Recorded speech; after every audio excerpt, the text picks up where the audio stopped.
اور باہر آ کے رولا کیا مچایا, دیکھیں جی انہوں نے ہمیں نماز نہیں پڑھنے دی.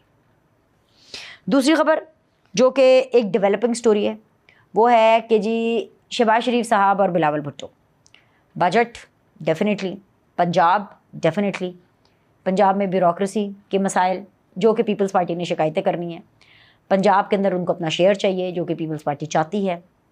اس کے بدلے میں نون لیگ نے کہا ہے کہ بھائی ٹھیک ہے جی, آپ کو اگر پنجاب میں یہ سب کچھ کرنا ہے تو آپ ہمیں سندھ کے اندر بھی جو ہے ہمارے جو عہدیدار ہیں وہ ان کو سپیسز دیں, ان کو جو ہے وہ کنسیڈر کریں. اس کے اوپر انہوں نے کہا جی یہ تو نہیں ہو سکتا, سندھ کے بارے میں کوئی مذاق نہیں ہو سکتا, بھائی سندھ سے پیپلز پارٹی کا ہے تو پھر ایسے تو نہیں ہوگا نا, سیاست تو گیو اینڈ ٹیک ہے. اب بجٹ پاس کرانا ہے اور 21 جون ظاہری سی بات ہے, تو یہ آخری چند گھنٹے شہباز صاحب کے لیے بہت عام ہے. لیکن مجھے چاچو کے اوپر پورا یقین ہے کہ جو چاچو ہیں وہ بلاول بھٹو کو منا لیں گے. ابھی جس ٹائم پہ میں یہ ویڈیو ریکارڈ کر رہی ہوں یہی کہا جا رہا ہے کہ ملاقات ہونی ہے. ملاقات کس کس کی ہے جی؟ پورے ایک وفد کے لیول پہ ملاقات ہوگی. شہباز شریف صاحب کے ساتھ بلاول ہیں, اور بلاول کے ساتھ آگے یوسف رضا گیلانی ہیں, اور بلاول کے ساتھ آگے خورشید شاہ صاحب ہیں, اور یہ جو راجہ پرویز اشرف صاحب ہیں, اور نوید قمر صاحب ہیں.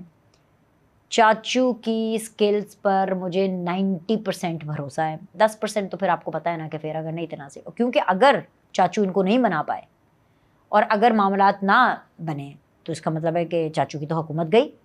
لیکن یہ ہوگا نہیں. یہ کسی یوتھیے کی خواہش تو ہو سکتی ہے لیکن اس کا حقیقت سے اتنا کوئی تعلق نہیں ہے. ہاں آئی نو پرابلمس چل رہی ہیں. پیپلز پارٹی اپنا بھار ہر لحاظ سے بڑھانا چاہ رہی ہے کہ جتنا بھی وہ اس سچویشن سے لے سکے, اور یہ دیکھنا ضرور ہے کہ چاچو کتنا دیتے ہیں ان کو, کتنا ان کی بات کو مانتے ہیں. پہلے انہوں نے تمام آئینی عہدے لے لو کے کافی زیادہ پیپلز پارٹی نے اپنا سٹیک کافی زیادہ, اور سب سے زیادہ فائدہ اس پورے سیٹ اپ میں جو پورا فارمولا بنا ہے اس کے اندر سب سے زیادہ فائدہ ووٹس کے اعتبار سے, سپورٹ کے اعتبار سے وہ پیپلز پارٹی کو ملا ہے, اور سب سے کم شیئر میں سمجھتی ہوں کہ نون لیگ کو ملا. خیر اینی ویز, لیکن یہ جو اہم ملاقات ہونی ہے اور یہ جو اہم شہباز شریف اینڈ بلاول بھٹو کی جو میٹنگ ہوگی, اس سے اچھا نتیجہ نکلے گا پاکستان کے لیے. تو بجٹ تو اپروو ہوگا اور حکومت بھی یہ رہے گی. آخری چیز جو کہ میں نے آپ کو ویڈیو میں سب سے پہلے بتائی, علی امین گنڈا پور نے IMF کو پاکستان کی شکایت لگانے کا فیصلہ کیا, اور یہ فیصلہ انہوں نے اسی تناظر میں کیا ہے کہ پہلے عمران خان 28 مئی کو سے ایک دن پہلے 1971 کا کہتے ہیں پورا بیانیہ بنایا جاتا ہے. اس بیانیے کے بعد کہ جی پاکستان کو توڑنا ہے, میں شیخ مجیب ہوں اور جی یہ یا حقان ہے. اس کے بعد جی اب اس کے اوپر عمل پیرا ہو رہا ہے کیونکہ ان کو پتہ چل گیا کہ جی خیبر پختونخوا کے جو لوگ ہیں وہ بڑکوں پہ چلتے ہیں. علی امین گنڈا پور ٹگے کا کام نہیں کرتے, نہ انہوں نے وہاں پہ قربانیوں کے گند اٹھائے ہیں, نہ انہوں نے وہاں پہ کوئی سڑکیں بنائی ہیں, نہ انہوں نے کوئی پل بنایا, کچھ نہیں کیا. میں ابھی چند ہفتوں پہلے KPK کا پورا دیکھ کر کے آئی ہوں, کچھ نہیں ہے وہاں پہ, کچھ نہیں ہے. وہ اتنا پسماندہ علاقہ لگتا ہے. کیوں کہ خیبر پختونخوا کے لوگوں کا حق نہیں ہے, لیکن خیر پھر وہ بار بار لوگ ان لوگوں کو چنتے ہیں کیونکہ ٹگے کا کام ان کو نہیں چاہیے. ان کو کوالٹی آف لائف کیا ہے, زندگی کیسے, ان کو کچھ اس سے فرق ہی نہیں پڑتا.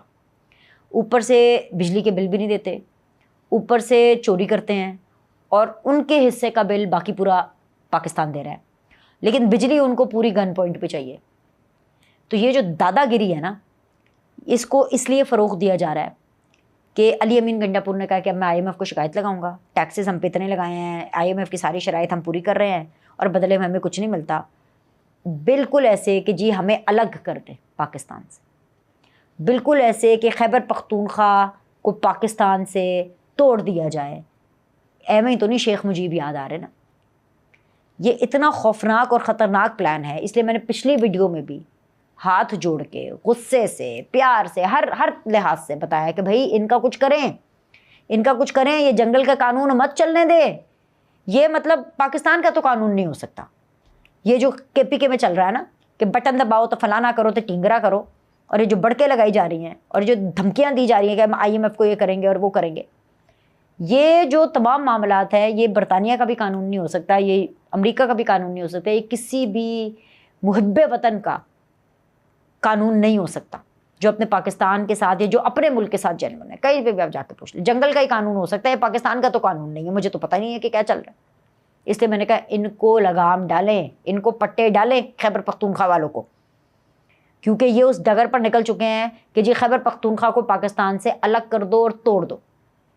ایسا خیر ہوگا نہیں, یہ تو میں آپ کو حتمی بتا رہی ہوں, لیکن یہ جو ایک نفرت کا بیج جس کو بو کر کے یہ پروان چڑھانا چاہ رہے ہیں نا, کیونکہ پھر جب اس کو روکا جائے گا نا تو پھر ان کی چیخیں نکلتی.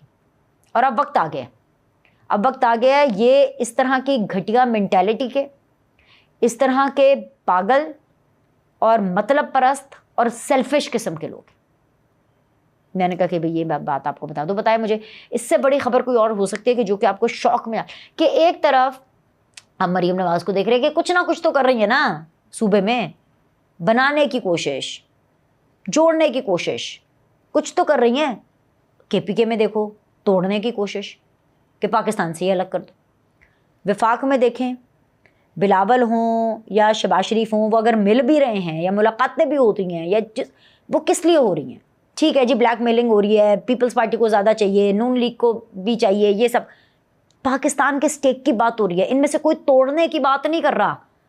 کوئی بلاول یہ نہیں کہہ رہے کہ جی سندھ کو الگ کر دو پاکستان سے, یا کوئی مریم یہ نہیں کہہ رہی کہ جی پنجاب کو الگ کرنا ہے جی پاکستان سے. توبہ استغفار, توبہ توبہ توبہ. یہ کس طرح کے لوگ ہیں؟ یہ اسی طرح کے لوگ ہیں. تو پھر جب اس طرح کے لوگ ہوتے ہیں تو پھر ان کے ساتھ اس طرح کی حرکتیں ہوں تو پھر ہی یہ ٹھیک رہتے ہیں. لائک کریں, سبسکرائب کریں. آپ سے اگلی ویڈیو میں